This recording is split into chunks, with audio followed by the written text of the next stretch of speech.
Salut chers amis en Jésus-Christ et bon dimanche de Christ Roi à vous tous. Nous méditons autour du thème. Maintenant, je sais et je vois pourquoi Jésus est le roi de l'univers. Nous sommes à la solennité du Christ roi, le dernier dimanche de l'année liturgique. Et nous méditons autour de la prophétie d'Ézéchiel au chapitre 34, versets 11 à 12, 15 à 17. Et la première lettre de Saint Paul, l'apôtre aux Corinthiens, chapitre 15, verset 20,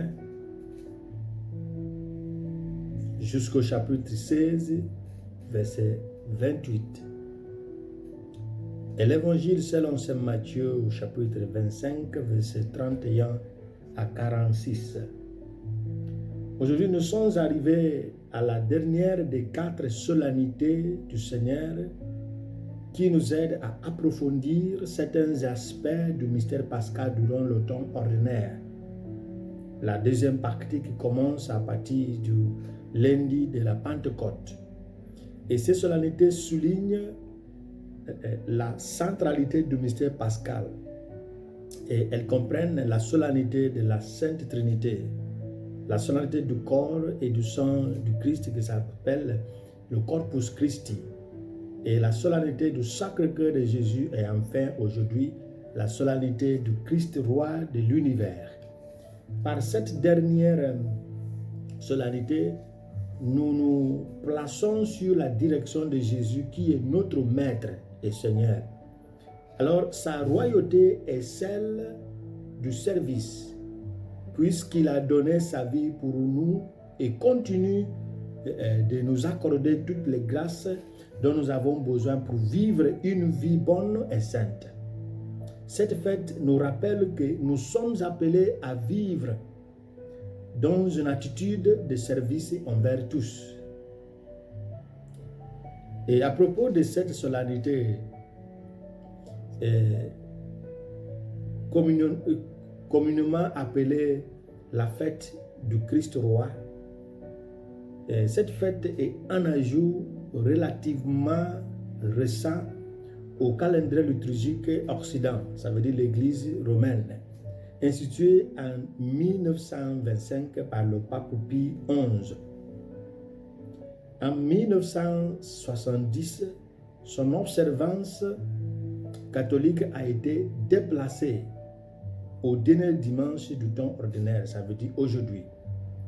Alors par conséquent, la date la plus rapprochée à laquelle il peut avoir lieu, c'est le 20 novembre, entre le 20 novembre et le 26 novembre. Et comme cette année, nous célébrons cette solennité le jour du 26 novembre.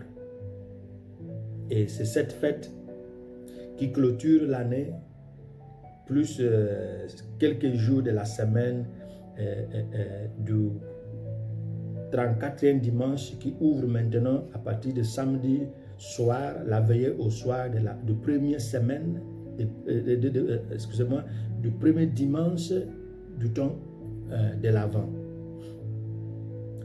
Lui qui est le roi de l'univers doit être un bon berger. Et c'est pourquoi nous sommes en train de voir pourquoi Jésus est le roi de l'univers. En ce jour, nous acclamons Jésus, roi de l'univers. Le temps est celui d'un bon berger, un bon pasteur, le pasteur par excellence, qui rassemble toutes ses brebis autour de lui et porte les faibles sur son épaule, pense les blessures des blessés et cherche les perdus. Alors Saint Grégoire de Nice, disons en des termes semblables au sujet du Cantique des Cantiques, lorsqu'il disait: Où mèneras-tu paître le troupeau, bon pasteur, toi qui les portes tout entier sur tes épaules? Car tous les gens humains est une seule brebis que tu as prise sur tes épaules. Montre-moi vers le lieu du repos. Mène-moi vers l'herbe nourrissante. Appelle-moi par mon nom, moi, ta brebis, que j'entende ta voix, et par ta voix, donne-moi la vie éternelle. C'est la lecture patristique de l'office de lecture du jeudi de la 33e semaine. Être le troupeau de Jésus. De quoi s'agit-il? Le troupeau qui suit la voie du berger est celui qui reconnaît la foi et lui obéit. Par cet acte, celui de suivre le berger. Le troupeau exprime l'abandon de soi dans la main du berger parce que le berger est vu comme le seul et unique gardien authentique. Est-ce le cas pour nous? Jésus est-il le seul berger de nos vies ou l'un des bergers? La voix de Jésus qui résonne à travers l'Église est-elle digne d'obéissance ou est-elle une option relative? Après avoir accusé les bergers d'Israël pour leur non-compétence, la première lecture tirée du livre d'Ézéchiel, du prophète Ézéchiel au chapitre 34, présente Dieu comme le berger par excellence. Dans ses qualités de bon pasteur, il rassemble les brebis dispersées. Il fait reposer les fatigués. Il cherche les perdus. Il pense les blessures des infirmes. Il fortifie les faibles. Il veille sur les grasses et les fortes. Et il les nourrit en toute justice. En nourrissant ses élus avec justice, il nous introduit dans la nature de son royaume qui consiste en la justice ou la justice salvifique, la paix et la joie que l'Esprit Saint lui-même donne, selon sa lettre, la lettre de Saint Paul au Romains chapitre 14, verset 17. Il est injuste que ceux qui croient et vivent en lui ne soient pas sauvés à la résurrection. Puisque le péché et la mort qui vient du malin peuvent certainement nous empêcher de ressusciter à la vie éternelle, Paul nous donne l'image d'un bon pasteur qui chasse les loups et les lions pour la paix, la joie et la sécurité de son troupeau. La paix et la joie les plus désirées pour tous les croyants, c'est de voir Dieu face à face le dernier jour. C'est pourquoi Jésus doit vaincre le dernier ennemi de l'humanité, à savoir la mort, et soumettre lui-même et toutes choses à Dieu. Une fois cet intervalle obscur ou cette distance obscure entre Dieu et l'humanité est brisée, Dieu ne peut qu'être tout en tous. Par conséquent, la fête du Christ roi nous amène à la question de l'option fondamentale pour Dieu. Alors, nous allons voir le roi qui juge toutes les nations. Qui est-il? Cette option fondamentale pour Dieu dépasse le domaine de la théorie. Elle est traduite en amour les uns pour les autres. Et c'est pourquoi, comme le dernier verset de la première lecture et de l'évangile ont dit, Dieu jugera toutes les nations en séparant entre brebis et brebis, bélier et bouc.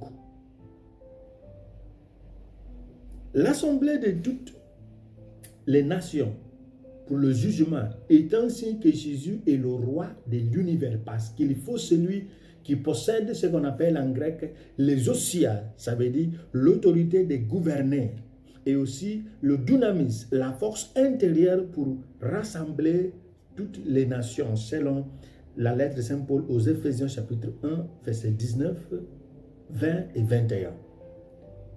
Sur l'autorité du roi de l'univers, tous les gens humains seront jugés par l'amour manifesté à l'un et à l'autre. Les malades, les affamés, les assoiffés, les étrangers, les pauvres ou les orphelins, qui sont nus, les veufs, les prisonniers. Et comme nous avons évoqué la dernière fois, il y a 2 ou 3 semaines, le jour où on avait évoqué les vases sacrés du Seigneur, ou bien les intouchables, on a dit attention aux intouchables du Seigneur. Ce sont des vases sacrés aux yeux de Dieu en fait. Et sont les intouchables, ceux que nous venons de citer. Et si nous prenons soin d'eux, nous allons gagner le cœur de Dieu. Et si nous les méprisons, nous allons blaguer avec l'éternité. Alors, pour conclure, chers frères et sœurs, puisque Dieu est le roi de l'univers, Jésus, le roi de l'univers, en d'autres termes, le maître de tous, le Père éternel, c'est Jésus. Puisque cela est le cas, il ne s'agit pas d'aider nos amis, les chrétiens, mais aussi les juifs, les musulmans, les hindous, les bouddhistes, les sikhs et les païens. Celui qui est mort sur la croix a versé son sang pour faire de toutes les nations, toutes les langues, toutes les ethnies, tous les peuples, ses enfants d'adoption. Par Jésus-Christ. Alors si Jésus est le roi de l'univers, ceux ou celles qui professent leur foi en lui, doivent essayer de refléter l'influence de celui qui est le roi de l'univers. Et c'est pourquoi nous réfléchissons autour du thème. Je sais pourquoi Jésus est le roi de l'univers. Qu'il lui plaise de nous bénir. Au nom du Père et du Fils et du Saint-Esprit. Amen.